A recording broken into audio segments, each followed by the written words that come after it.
በስመ ስላሴ በስመ አብ ወወልድ ወመንፈስ ቅዱስ አሐዱ አምላክ አሜን።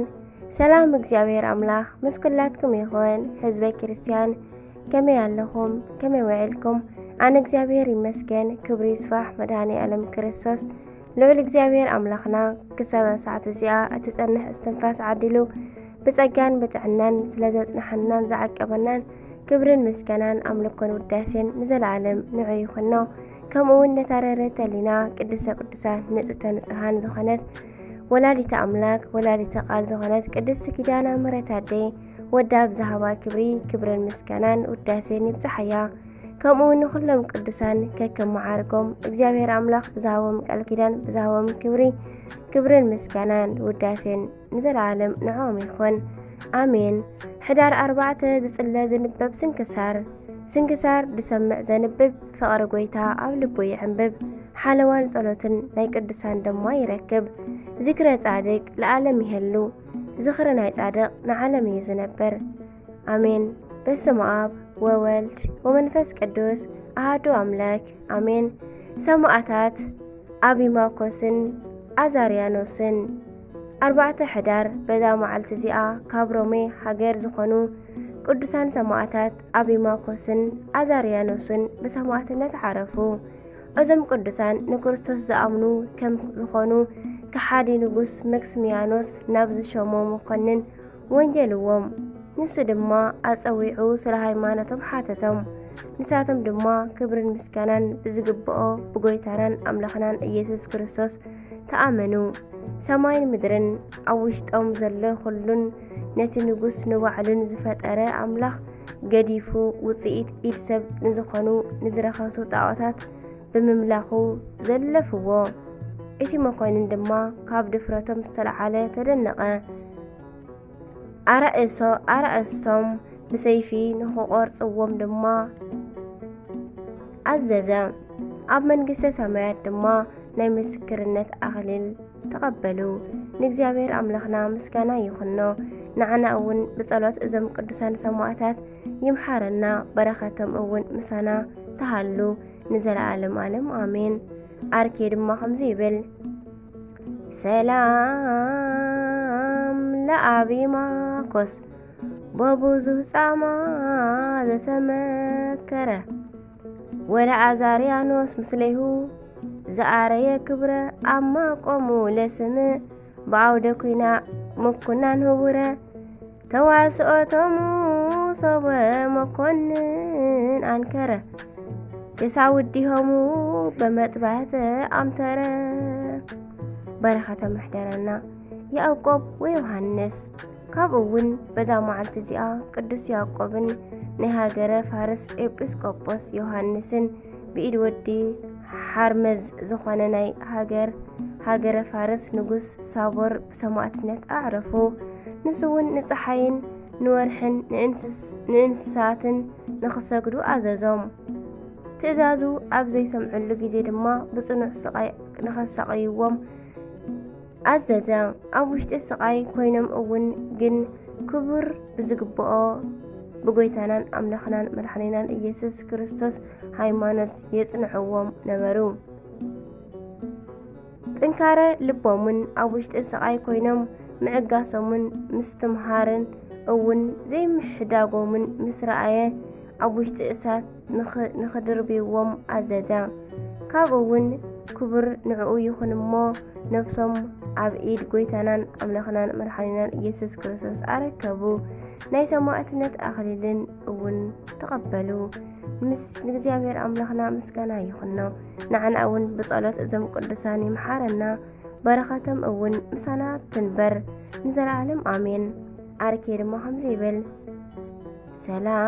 ሰላም ለክሙ ያዕቆብ ወዮሐንስ ኤጲስቆጶሳት ዘሃገረ ፋርስ እምታስግዱ ብርከ ለኦርያኖስ ዘአብደርኩሙ ማዊተ በዋዕየ እሳት ወጢስ በመዋዕሊሁ ለሳቦር ንጉስ።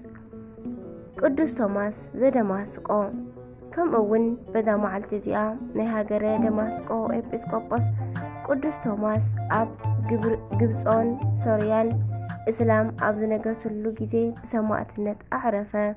እዚ ቅዱስ ቶማስ ኣብ ውሽጢ መምህራኖም ሓደ እስላም ኣብ ዝተኸራኸሮ ጊዜ ቅዱስ ቶማስ ረትዖ ኢየሱስ ክርስቶስ ሰማይን ምድርን ኣብ ውሽጦም ዘሎ ኩሉ ዝፈጠረ ኣምላኽ ከም ዝኾነ ኣዕርዩ ረትዖ። እቲ ኣስላማይ ድማ ስለ ዝሓፈረ ናብ መኮንኖም ከይዱ እዚ ክርስቲያናዊ ቶማስ ንሃይማኖትና ረገመ ኢሉ ከሰሶ። እቲ መኮንን ድማ ናብኡ ኣቕሪቡ ብናይ እማን ንሃይማኖትና ትረግም ኣለኻ ዲኻ በሎ። እዚ ቅዱስ ድማ መርገምስ ካብ ኣፌ ኣይወፀን ክርስቶስ ሓቀኛ ኣምላኽ ከም ዝኾነ ብድሕሪ ናይ ሕጊ ድማ ካልእ ሕጊ ከም ዘይመጽእ ግን ኣጽኒዐ ይረድእ ኢሉ መለሰሉ። እቲ መኮንን ድማ ናትና ሕጊ ካብ እግዚአብሔር ድዩስ ኣይኮነን በሎ። ቅዱስ ቶማስ ድማ ካብ እግዚአብሔር ኣይኮነን በሎ። ሽዑኡ ጊዜ እቲ መኮንን ተቆጥዐ፣ ርእሱ ብሰይፊ ንኽቆርጽዎ እውን ኣዘዘ። እሞ ቅድስቲ ርእሱ ቆረጽዎ። ኣብ መንግስተ ሰማያት ድማ ናይ ምስክርነት ኣኽሊል ተቐበለ።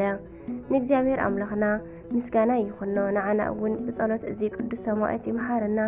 ጸሎት እውን ምሳና ትንበር ንዘለዓለም ዓለም አሜን። ኣርኬ ድማ ከምዚ ይብል ሰላም ለቶማስ ቢጸ ዘካርያስ ወመምህር ኤጲስቆጶስ ዘደማስቆ ሃገር እንዘ ተስፋ ሰማይ ይረኢ በዓይነ ምስጢር ከመ የህድግዎ ስእኑ ኣፍቆረተ ክርስቶስ ፍቁር በመጥባሕት ስሁር ወበኩሉ ጻዕር። ከምኡውን በዛ መዓልቲ እዚኣ ናይ ዓብዪ ኣቦ ናይ ዘካርያስ መዘከርታኡ እዩ። ብተወሳኺ እውን ስራሕ እዚ ዓለም ዝሓደገን ናይ ኣባ ዮሃኒ ደቀ መዝሙሩ ዝኾኑን ናይ ቅዱስ ኣባ ኣበይዶ መዘከርታኡ እዩ። ናይ ሰማዕታት ጉባኤ እውን በዚ መዓልቲ ኮነ።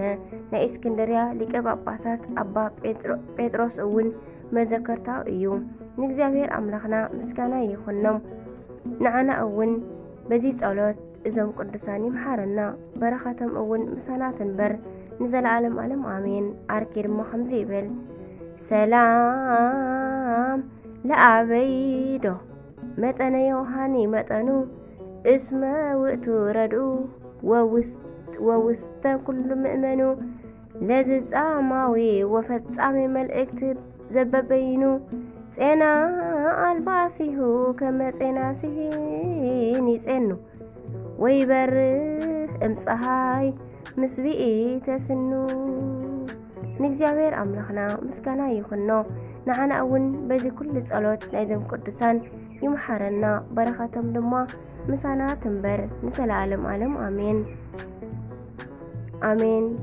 ሕዳር 4 ዝኽበሩ ዓመታዊ ናይ ቅዱሳን በዓላት ድማ እዚኦም እዮም። ቅዱስ ቶማስ ዘደማስቆ፣ ቅዱሳን ያዕቆብና ዮሐንስ፣ ቅዱሳን አቢማኮስን ወአዛርያኖስን፣ አባ አበጊዶ ዘሃገረ ትግራይ፣ ታላቁ አባ ዘካርያስ፣ ጉባኤ ቅዱሳን ሰማዕታት። ወርሓዊ በዓላት ድማ እዚኦም እዮም።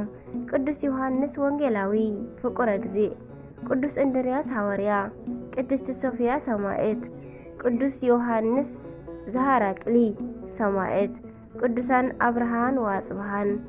አሜን አሜን አሜን። ዝወደቀ ዝነጠበ በአፈ ቅዱሳን ትጉሃን መላእክት ተኣርመለይ አሜን። ስንክሳር ዝሰምዕ ዘንብብ ፍቅሪ ጎይታ ኣብ ልቡ ይዕንብብ። ሓለዋን ጸሎትን ናይ ቅዱሳን ድማ ይረክብ። ዝክረ ጻድቅ ለዓለም ይህሉ፣ ዝኽሪ ናይ ጻድቅ ንዓለም እዩ ዝነብር። ወስብሐት ለእግዚአብሔር ወለወላዲቱ ድንግል ወለመስቀሉ ክቡር አሜን አሜን።